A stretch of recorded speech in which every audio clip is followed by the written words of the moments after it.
Excited to keep talking this Ryan Silverfield news as he leaves Memphis and comes to Arkansas, now joined by WREG Sports' Colin Cody. Colin, thanks for taking some time. I know a lot of Arkansas fans are trying to make sense of this hire of who Silverfield is. We've talked a lot about his good pretty much throughout the day, and I'm curious for you, you've covered him the last couple of years. What stands out to you about Silverfield, whether that's as a coach or as a culture builder at Memphis? Evan, thank you for having me on a hectic Sunday. I mean, the coaching carousel this weekend is insane, but Ryan Silverfield, I have to say, he reminds me a lot of Josh Pastner. And I say Josh Pastner, a former Memphis Tiger basketball head coach who later left to go to be at Georgia Tech. He's one of the nicest people you will ever meet. And with that, it's so hard to say anything negative about a Ryan Silverfield, but I will say he did have, towards the end of his tenure here in Memphis, some fans were pretty upset about how the last couple of games of the season have played out. So with Ryan, I think you're going to definitely get someone that has this all-in mentality. Being one of the hosts for the Ryan Silverfield Coaches Show, being able to interact with Ryan on a very intimate and close level, he is one that kind of preaches exactly what he talks, right? Like with these players, their buy-in, and he knows the type of guys that he wants in a program. He likes high GPA guys, high character individuals, but also he really doesn't tolerate knuckleheads as well. Yeah, hopefully not. And that's always a good thing in a coach. But it's really interesting because it almost feels like Silverfield, personality wise, is a 180 from Sam Pittman, where he's a lot better spoken than Sam Pittman and has that really good charm. And you see the culture when they slam the bricks every single time they win a game. And I want to talk about the good about Silverfield because it's a lot. He has 50 wins, 4 Power 4 wins over the last 2 years, including Arkansas earlier this year. So what's the good of hiring a guy like Ryan Silverfield when it comes to play on the field? He's an offensive guy. He's an offensive former line coach. So what's the good of hiring him on the offensive side of the ball? I would say with Ryan, since he took over this program in the Cotton Bowl when Mike Norvell decided to leave for Florida State, he's built this program and maintained a level of consistency. So with him, you're definitely going to get someone that's going to be intentional with the type of guys that he brings into this program in Fayetteville, but also the schemes on the field are very consistent. Though he does get a little risky going for it on fourth down and short play conversions like that as well, at goal line stands as well. But with Ryan, he's definitely all in. I think his motto, that is his motto, his bread and butter.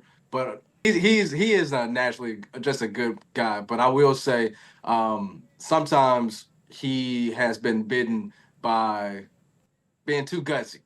Mm-hmm. He's been too gutsy sometimes. I think that's something, though, that Hog fans would appreciate because it felt like Sam Pittman necessarily at times wasn't that gutsy and wouldn't be able to go for it on fourth down and shorter, would take the field goal early in the game instead of going for the points and going for it to extend drives and put 7 on the board instead of 3. But let's talk a little bit now on the other side of the coin that you kind of referenced a little bit of how the ending was kind of coming. He was winless in the month of November, wasn't great record-wise against teams that were above 500. Again, he beat, Eric Morris a lot and Alex Golish and these American coaches who are now in the SEC as well. But when it comes to the negativity around Silverfield, I wouldn't say fuel Arkansas fans' negativity towards the guy, but is there area for concern when it comes to the bad of Silverfield and why things were trending to be sour in Memphis towards the end? Well, I think the frustration with obviously fans in Memphis, when you have a school like Memphis that is vying for a larger conference, right? I mean, you have schools like Tulane, South Florida, smaller programs that don't have necessarily the money that is behind the program. Just in the offseason, the University of Memphis received $25 million from FedEx over the next 5 years. And that was going to be distributed from the football program, basketball programs, and so forth. So going into this year, yes, beating Arkansas was the highlight of the season. Third game of the year after facing Troy and UT Chat. You host Sam Pittman and the Razorbacks, and they're coming off a dramatic loss in Oxford the week before. So knocking off Arkansas, you couldn't tell me Ryan Silverfield wasn't one of the most talked about coaches in that regard during that time frame of the season. And just a couple of weeks ago, when Memphis bounced back after their first loss at UAB, a team that had just fired their head coach in Trent Dilfer, they knock off a ranked South Florida team at home after coming back from being down by 17 points, something that they also did in that Arkansas game. They almost forced overtime and ultimately took it to in the very end of the fourth quarter. But I will say, with Ryan, he has flown a little too close to the sun these last couple of weeks, being that his teams have only shown up in one or the second half of the game. They haven't played a full, complete game for majority of the season. They have beaten most of the opponents that they should handily.